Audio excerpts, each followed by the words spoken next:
utakmica našeg šampionata. Da se podsjetimo sada i golova. 29. minut, dupli pas, Lazović, Ćosić, 1:0 za Crvenu zvezdu. 36. minut, još jedna odlična akcija, Ademović, Pavićević, Lazić, 1:1.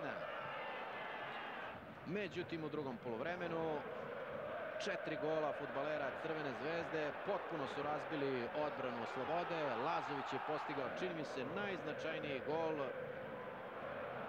na ovoj utakmici. Prelomni trenutak bio je baš taj pogodak Lazovića. Zatim je Kaluđerović iz prve šanse na utakmici postigao gol u 66. minutu.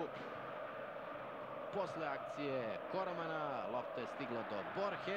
On je iz vrlo teške pozicije postigao 4. gol za Crvenu zvezdu. Izmamio konačno osmak Prosinečkog. I u 90. minutu majstorija iz slobodnog udarca Brazilca Evandra Gobela za